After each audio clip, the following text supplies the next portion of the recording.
Hola, exploradores de lo insólito. Soy yo, vuestro anfitrión de Historias de... Y hoy nos vamos a sumergir en un pozo de maravillas y terrores que os dejará con la boca abierta. ¿Creías que la Edad Media era solo castillos y caballeros? Te equivocas. Entre los años 500 y 1500 ocurrieron eventos tan extraños que desafían toda lógica. Desde tribunales que juzgaban animales hasta lluvias de sangre que aterrorizaron pueblos enteros. Estos no son cuentos de hadas, son sucesos documentados que realmente ocurrieron. Prepárate para un viaje al lado más oscuro y misterioso de la historia. Un viaje que os aseguro, cambiará vuestra percepción de esta época para siempre. Agarraos fuerte, porque lo que vais a escuchar no son simples anécdotas. Son fragmentos de un pasado que a menudo se nos presenta de forma demasiado simplificada, casi como un decorado de cartón piedra. Pero la realidad, amigos míos, es mucho más compleja, mucho más rica, y sí, muchísimo más extraña. Estamos hablando de un tiempo donde la línea entre lo milagroso y lo monstruoso era increíblemente delgada, donde la fe se entrelazaba con el miedo más profundo, y donde lo inexplicable no era una excepción, sino casi una norma. ¿Estáis listos para que vuestra concepción del medievo se tambalee? Pues vamos allá. Porque hoy no vamos a hablar de reyes y reinas en el sentido tradicional, ni de batallas épicas que ya conocéis. No, hoy vamos a desenterrar 25 sucesos que parecen sacados de una novela de fantasía oscura, pero que tienen sus raíces bien hundidas en los registros históricos. Desde fenómenos naturales que parecían presagios apocalípticos hasta comportamientos humanos que nos hacen cuestionar los límites de la cordura y la creencia. Así que preparad vuestra mente para lo increíble, porque la Edad Media nos espera con sus secretos más bizarros. Comenzamos. Imaginen esto. Estamos en el siglo XV, en Francia, y los campos de un pueblo entero están siendo arrasados. ¿El culpable? No una horda invasora, ni una sequía terrible, sino una plaga de gorgojos. Pequeños insectos que están acabando con las cosechas y amenazando la supervivencia de la comunidad. ¿Qué hacer? Pues lo más lógico para la época, llevarlos a juicio. Sí, habéis oído bien. Se iniciaba un proceso legal completo, con abogados defensores para los insectos, fiscales que presentaban los cargos de destrucción de propiedad y daño a la comunidad. Alucinante. Se leían edictos, se presentaban pruebas e incluso se intentaba negociar con los gorgojos, ofreciéndoles un terreno alternativo si abandonaban los campos de cultivo. Los documentos de la época detallan estos procesos con una seriedad que hoy nos parece surrealista. A veces, si los insectos eran declarados culpables y no obedecían la sentencia de exilio o excomunión, sí, excomunión para insectos, se procedía a rituales de erradicación más contundentes. Esto nos muestra una mentalidad donde la justicia y la intervención divina se extendían a todo el reino natural, incluso a los más pequeños de sus habitantes. Nos trasladamos ahora a Estrasburgo, en el año 1518. Un día, una mujer llamada Frau Trofea comenzó a bailar fervorosamente en una calle. Sin música, sin motivo aparente, simplemente bailaba. Pero lo increíble es que no paró. Bailó durante días y poco a poco, más y más personas se unieron a ella. En cuestión de un mes, cientos de personas danzaban sin control por las calles de la ciudad. No era una fiesta, amigos, era una auténtica pesadilla. La gente bailaba hasta caer exhausta, algunos incluso hasta la muerte por infartos o agotamiento extremo. Las autoridades, completamente desconcertadas, primero intentaron prohibir la música y los bailes públicos, pensando que era algún tipo de celebración descontrolada. Cuando eso no funcionó, cambiaron de táctica. Contrataron músicos y habilitaron espacios para que la gente siguiera bailando. Creían que la única cura era que los afectados bailaran hasta sacar la fiebre de sus cuerpos. Imaginad la escena, cientos de personas, día y noche, en un trance frenético, con los pies ensangrentados y los cuerpos al límite. Un fenómeno de histeria colectiva que aún hoy los historiadores y psicólogos intentan comprender del todo. ¡Qué locura! Ahora, preparaos para un fenómeno que debió helar la sangre, literalmente. En varias crónicas europeas del siglo XIII, especialmente alrededor del año 1228, se registran testimonios de lluvias de sangre. Pueblos enteros se despertaban para encontrar el suelo, los tejados y hasta la ropa tendida cubiertos de una sustancia rojiza y viscosa que caía del cielo. Imaginad el pánico colectivo. En una época donde cualquier desviación de la norma natural se interpretaba como un presagio divino, una señal de ira celestial o un anuncio de catástrofes inminentes, esto era el terror puro. Los cronistas de la época, como el monje inglés Roger de Wendover, describieron cómo el pan horneado, con harina contaminada por esta sangre, parecía sangrar al cortarlo. Aunque hoy la ciencia nos ofrece explicaciones más mundanas, como polvo del desierto arrastrado por vientos a gran altitud, o la proliferación de algas o bacterias con pigmentación roja en el agua de lluvia, para la gente medieval, esto era una manifestación directa de lo sobrenatural. Se organizaban procesiones, rezos masivos, y el miedo a una plaga o una guerra inminente se apoderaba de todos. ¿Qué manera de empezar el día? Capítulo 4. El Papa Formoso. Juzgado. Después de muerto. Si pensabais que los juicios a animales eran extraños, esperad a oír esto. Nos vamos al año 897, a Roma, para uno de los episodios más macabros y bizarros de la historia papal, el Sínodo Cadavérico. El Papa Esteban VI, movido por rencores políticos y personales, decidió que su predecesor, el Papa Formoso, quien llevaba ya 9 meses muerto y enterrado, debía ser juzgado. Así que exhumaron el cadáver en descomposición de Formoso, lo vistieron con las galas pontificias y lo sentaron en un trono en la sala del sínodo para enfrentar sus crímenes. Imaginad la escena, el cuerpo putrefacto, escuchando las acusaciones, mientras un diácono, aterrado, era obligado a responder en nombre del difunto. Como era de esperar, Formoso fue declarado culpable. Se le despojó de sus vestiduras, se le cortaron los 3 dedos de la mano derecha con los que impartía las bendiciones, y su cuerpo fue mutilado y arrojado al río Tíber. Este acto es una muestra brutal de las luchas de poder y la ferocidad de las venganzas políticas en la Roma medieval. Un evento tan grotesco que incluso para los estándares de la época causó un escándalo y repulsión enormes. De no creer.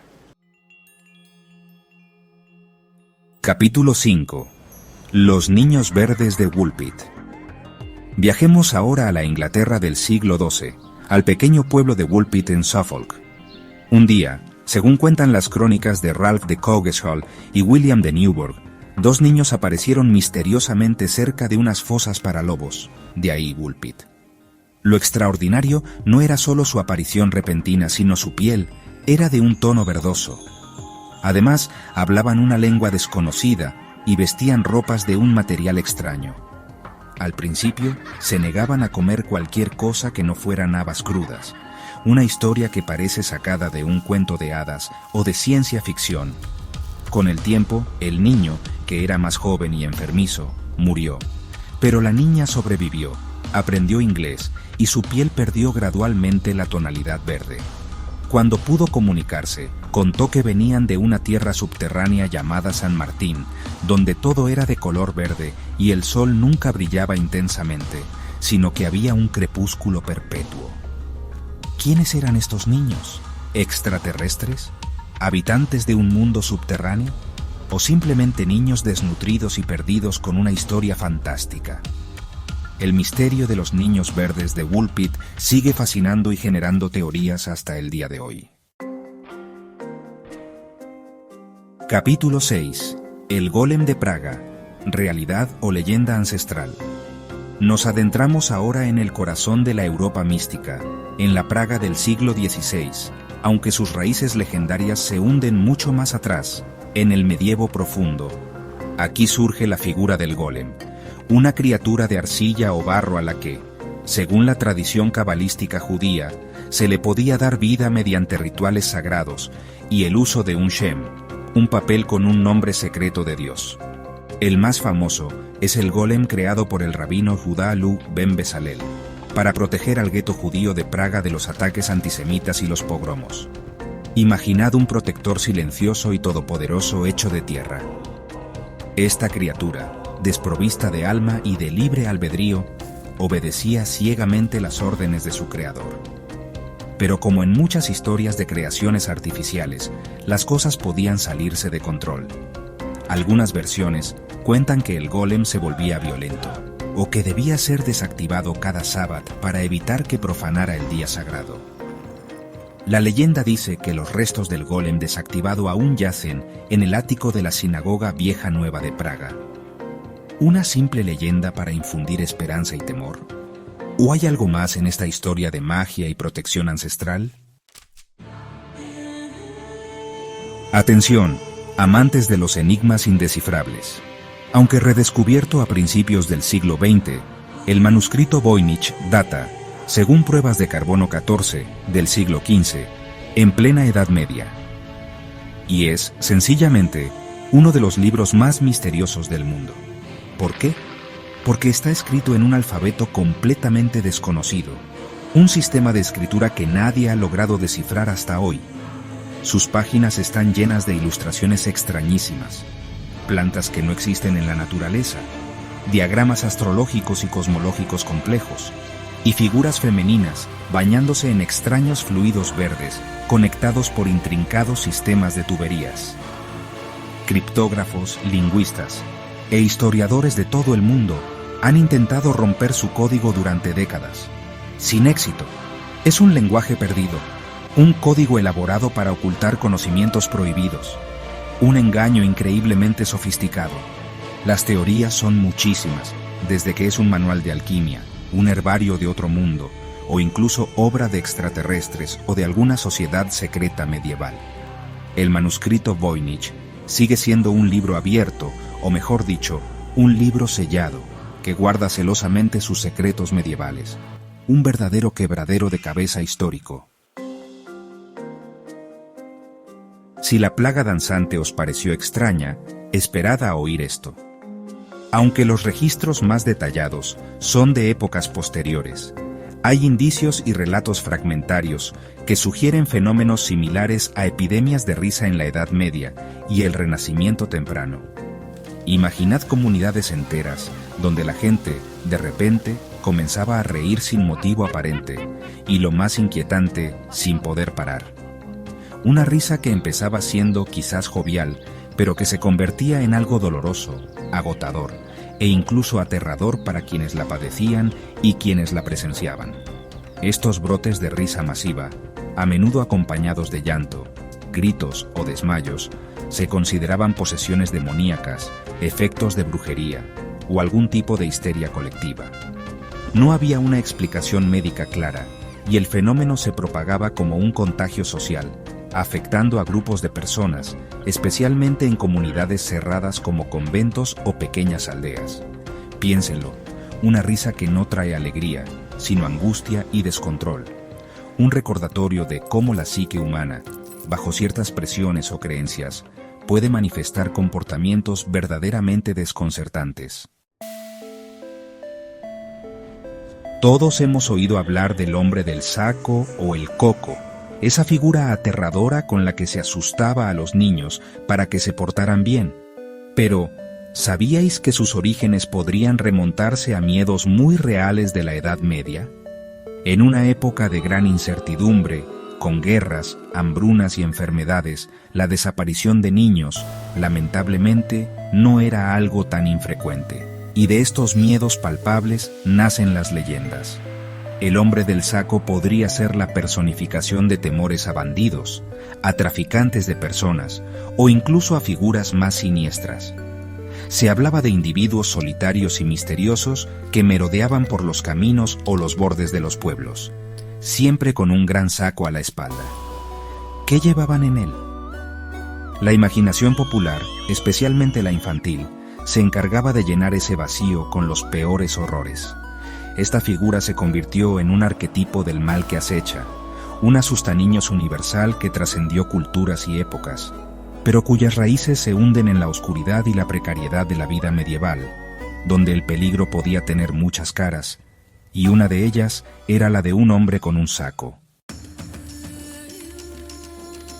En momentos de gran crisis durante la Edad Media, como la peste negra a mediados del siglo XIV, surgieron movimientos religiosos extremos que buscaban aplacar la ira divina a través de la penitencia pública más severa.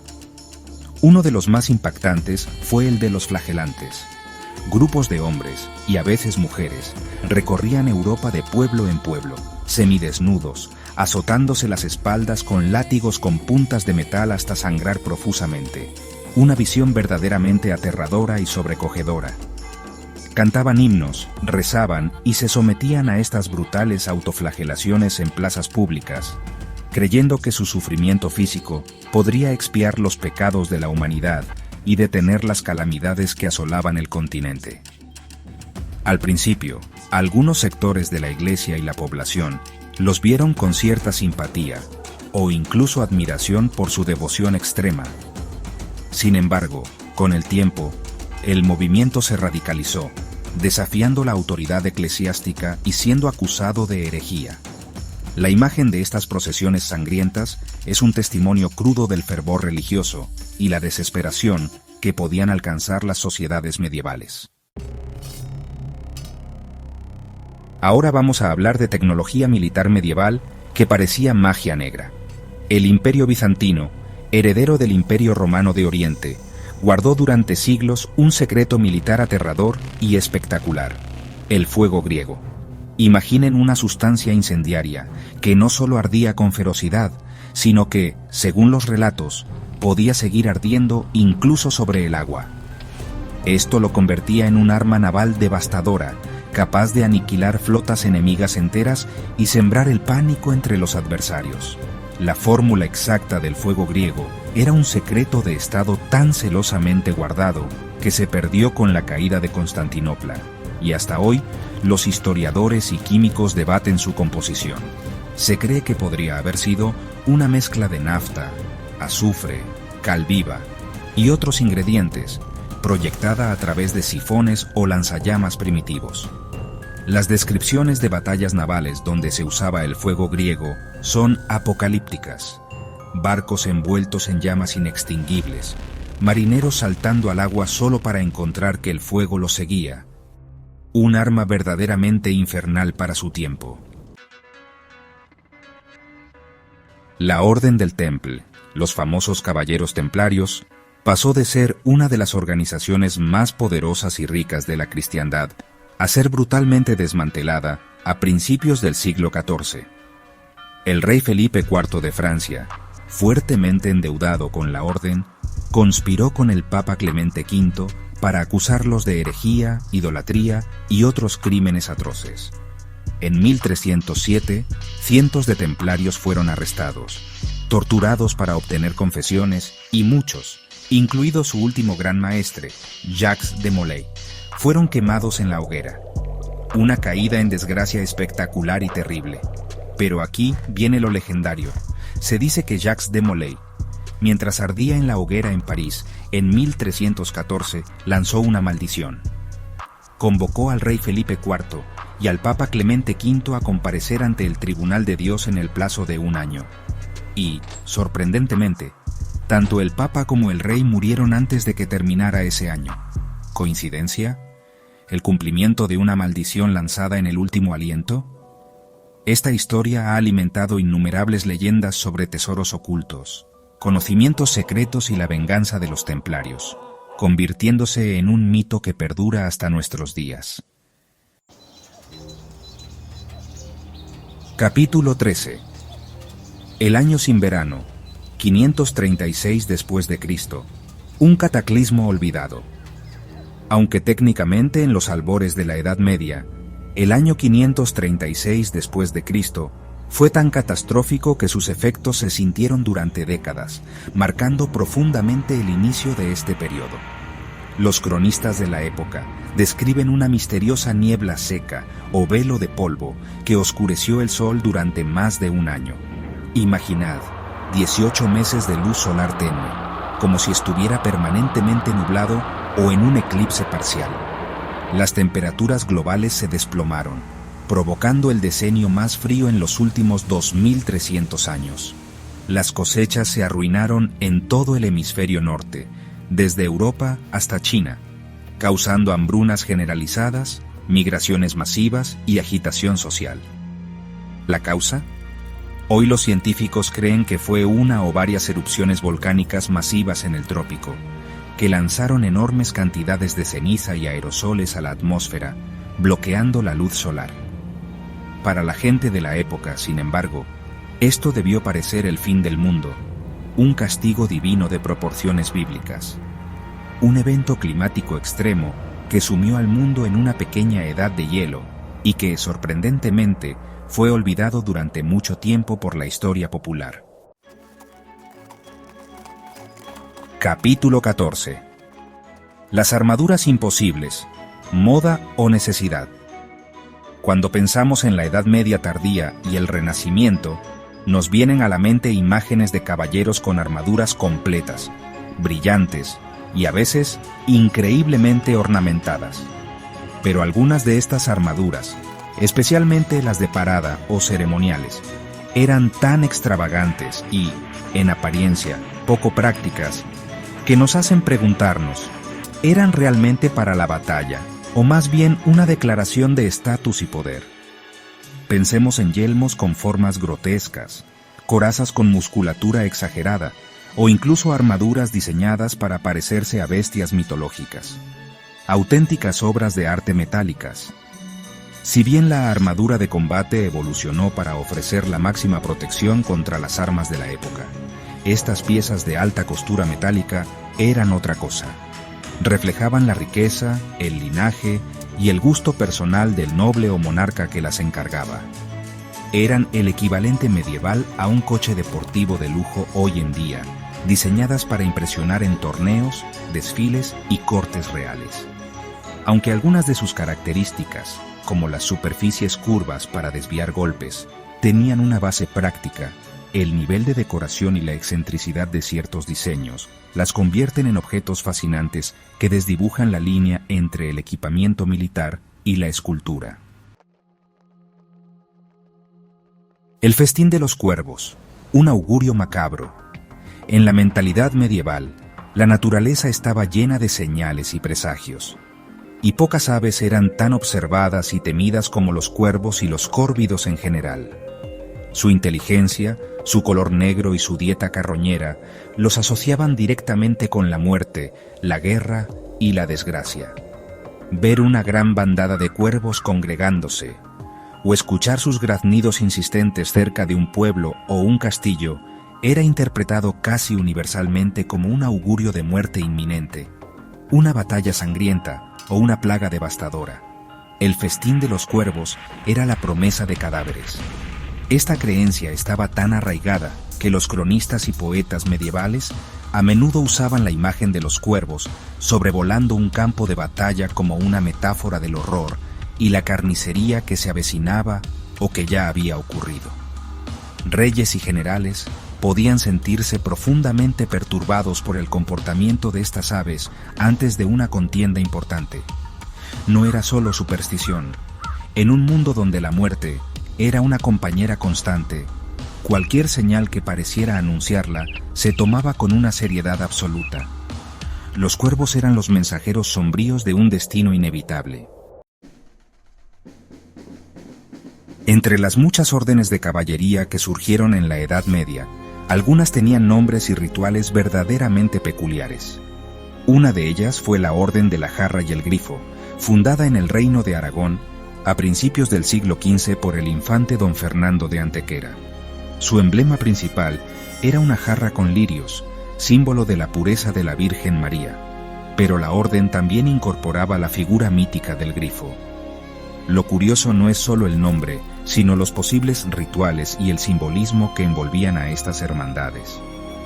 Muchas órdenes de caballería tenían ceremonias de iniciación secretas, juramentos solemnes y códigos de conducta muy estrictos, aunque los detalles específicos de los rituales de la Orden de la Jarra no son completamente conocidos.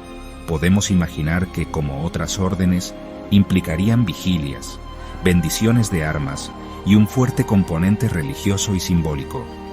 Estas órdenes no eran solo agrupaciones militares, eran también sociedades con una identidad propia, a menudo envuelta en un halo de misterio y exclusividad, donde la lealtad y el honor se sellaban con ritos que hoy nos parecerían muy curiosos. A lo largo y ancho de Europa existen numerosos puentes antiguos, muchos de ellos de origen medieval, conocidos popularmente como puentes del diablo. La leyenda asociada a ellos suele ser similar.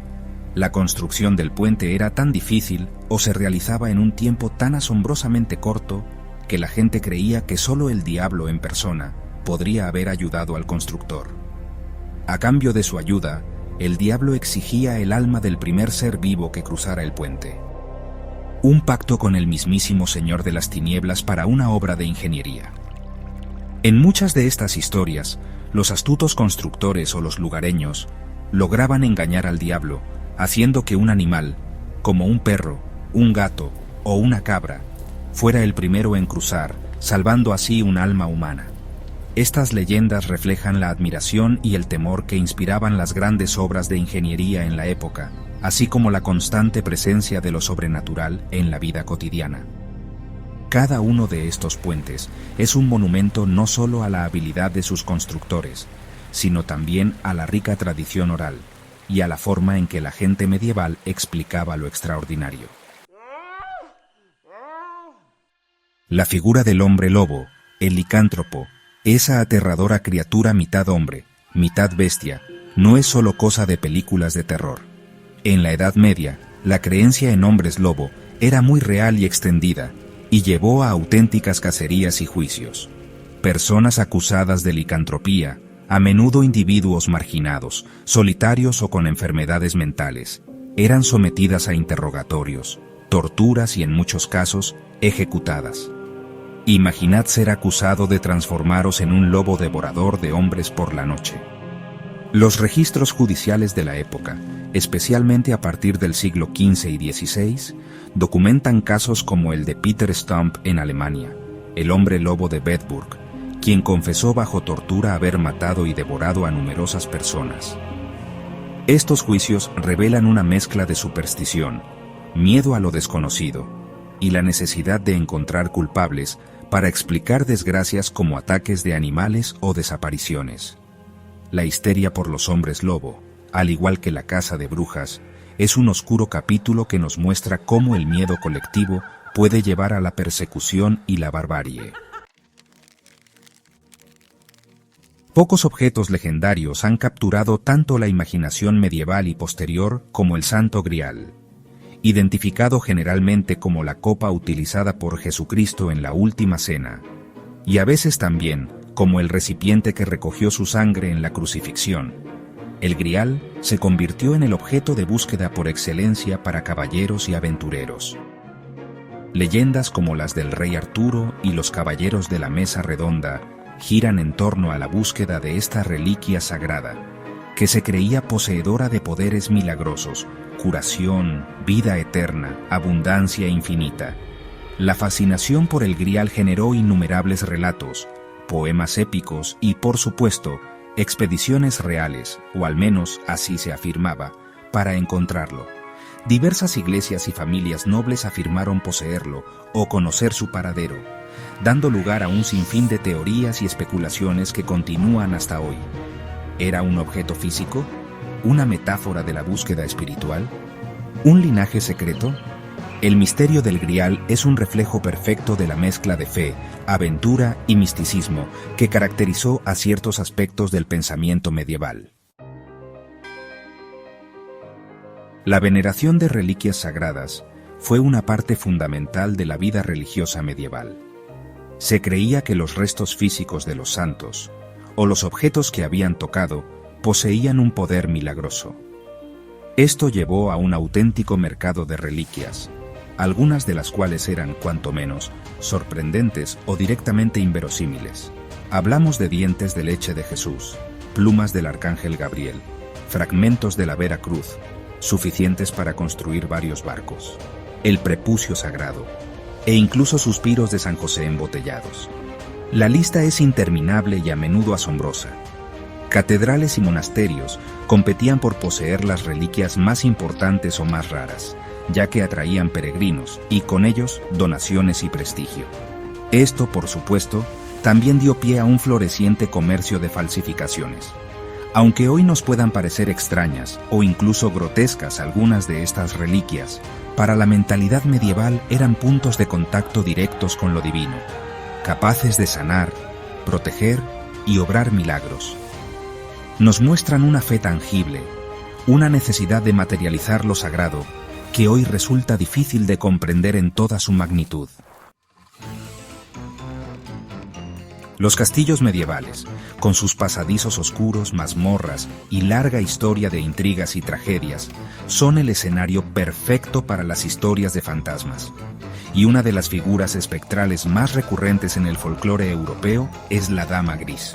Se dice que es el espíritu de una mujer noble que sufrió una muerte trágica dentro de los muros del castillo. Una amante despechada, una esposa asesinada, una prisionera olvidada. Su aparición suele ser melancólica, a menudo vista flotando silenciosamente por los pasillos o cerca de una ventana específica.